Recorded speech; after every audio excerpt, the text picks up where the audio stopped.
ಅವ್ರಿಗೆ ಮೆಸೇಜ್ ಏನಿಲ್ಲ, ಶಾಸಕರಾಗುವುದೇ ಶಾಸಕ ವಿಧಾನಸಭೆ ಬರಲಿಕ್ಕೆ. ಇದಕ್ಕೆ ವಿಶೇಷ ಮೆಸೇಜನ್ನು ಕೊಡಬೇಕಂತ ಅಗತ್ಯ ಇಲ್ಲ. ಎಲ್ಲ ಶಾಸಕರು ಅರ್ಥ ಮಾಡಿಕೊಳ್ಬೇಕು. ಜನಸಾಮಾನ್ಯರು ಅವರನ್ನು ಮತ ಕೊಟ್ಟು ವಿಧಾನಸಭೆಗೆ ಕಳಿಸುವುದು ಮೊದಲ ಆದ್ಯತೆ.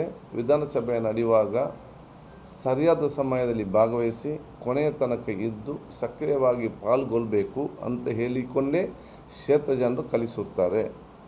ಸೊ ಬೇರೆ ಯಾವುದೇ ಕೆಲಸ ಇದ್ದರೂ ಕೂಡ ಅದನ್ನೆಲ್ಲ ಬದಿಗಿಟ್ಕೊಳ್ಬೇಕು.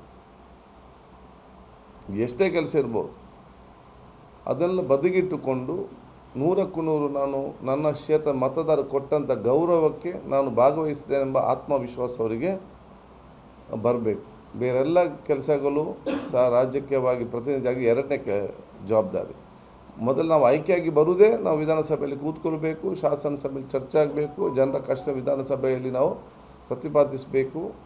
ಅಲ್ಲದೆ ಹಿರಿಯ ನಾಯಕರು ಮಾತಾಡುವಂಥದ್ದು, ಚರ್ಚೆ ನಡೆಯುವಂಥದ್ದು ಅಥವಾ ಅಲ್ಲಿ ಆಗುವಂಥ ಎಲ್ಲ ವಿಚಾರಗಳನ್ನು ಕೂತ್ಕೊಂಡು ಗಮನಿಸಬೇಕು.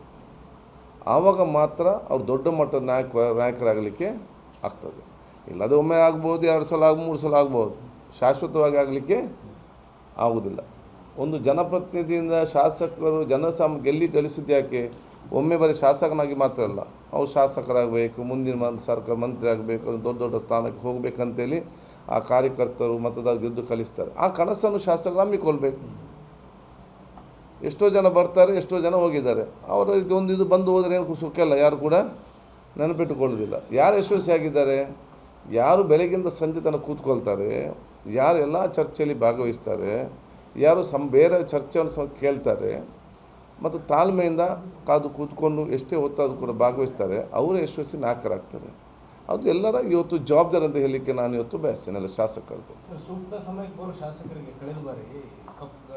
ಅವ್ರಿಗೆ ಮೆಸೇಜ್ ಏನಿಲ್ಲ, ಶಾಸಕರಾಗುವುದೇ ಶಾಸಕ ವಿಧಾನಸಭೆ ಬರಲಿಕ್ಕೆ. ಇದಕ್ಕೆ ವಿಶೇಷ ಮೆಸೇಜನ್ನು ಕೊಡಬೇಕಂತ ಅಗತ್ಯ ಇಲ್ಲ. ಎಲ್ಲ ಶಾಸಕರು ಅರ್ಥ ಮಾಡಿಕೊಳ್ಬೇಕು. ಜನಸಾಮಾನ್ಯರು ಅವರನ್ನು ಮತ ಕೊಟ್ಟು ವಿಧಾನಸಭೆಗೆ ಕಳಿಸುವುದು ಮೊದಲ ಆದ್ಯತೆ. ವಿಧಾನಸಭೆ ನಡೆಯುವಾಗ ಸರಿಯಾದ ಸಮಯದಲ್ಲಿ ಭಾಗವಹಿಸಿ ಕೊನೆಯ ತನಕ ಇದ್ದು ಸಕ್ರಿಯವಾಗಿ ಪಾಲ್ಗೊಳ್ಳಬೇಕು ಅಂತ ಹೇಳಿಕೊಂಡೇ ಕ್ಷೇತ್ರ ಜನರು ಕಲಿಸುತ್ತಾರೆ. ಸೊ ಬೇರೆ ಯಾವುದೇ ಕೆಲಸ ಇದ್ದರೂ ಕೂಡ ಅದನ್ನೆಲ್ಲ ಬದಿಗಿಟ್ಕೊಳ್ಬೇಕು. ಎಷ್ಟೇ ಕೆಲಸ ಇರ್ಬೋದು ಅದನ್ನೆಲ್ಲ ಬದಿಗಿಟ್ಟುಕೊಂಡು 100ಕ್ಕೂ 100 ನಾನು ನನ್ನ ಕ್ಷೇತ್ರ ಮತದಾರ ಕೊಟ್ಟಂಥ ಗೌರವಕ್ಕೆ ನಾನು ಭಾಗವಹಿಸಿದ್ದೇನೆಂಬ ಆತ್ಮವಿಶ್ವಾಸ ಅವರಿಗೆ ಬರಬೇಕು. ಬೇರೆಲ್ಲ ಕೆಲಸಗಳು ರಾಜಕೀಯವಾಗಿ ಪ್ರತಿನಿಧಿಯಾಗಿ ಎರಡನೇ ಜವಾಬ್ದಾರಿ. ಮೊದಲು ನಾವು ಆಯ್ಕೆಯಾಗಿ ಬರುವುದೇ ನಾವು ವಿಧಾನಸಭೆಯಲ್ಲಿ ಕೂತ್ಕೊಳ್ಬೇಕು, ಶಾಸನ ಸಭೆಯಲ್ಲಿ ಚರ್ಚೆ ಆಗಬೇಕು, ಜನರ ಕಷ್ಟ ವಿಧಾನಸಭೆಯಲ್ಲಿ ನಾವು ಪ್ರತಿಪಾದಿಸಬೇಕು. ಅಲ್ಲದೆ ಹಿರಿಯ ನಾಯಕರು ಮಾತಾಡುವಂಥದ್ದು, ಚರ್ಚೆ ನಡೆಯುವಂಥದ್ದು ಅಥವಾ ಅಲ್ಲಿ ಆಗುವಂಥ ಎಲ್ಲ ವಿಚಾರಗಳನ್ನು ಕೂತ್ಕೊಂಡು ಗಮನಿಸಬೇಕು. ಆವಾಗ ಮಾತ್ರ ಅವ್ರು ದೊಡ್ಡ ಮಟ್ಟದ ನಾಯಕರಾಗಲಿಕ್ಕೆ ಆಗ್ತದೆ. ಇಲ್ಲದೆ ಒಮ್ಮೆ ಆಗ್ಬೋದು, 2 ಸಲ 3 ಸಲ ಆಗ್ಬೋದು, ಶಾಶ್ವತವಾಗಿ ಆಗಲಿಕ್ಕೆ ಆಗುವುದಿಲ್ಲ. ಒಂದು ಜನಪ್ರತಿನಿಧಿಯಿಂದ ಶಾಸಕರು ಗೆಲ್ಲಿ ಗಳಿಸಿದ್ದು ಯಾಕೆ?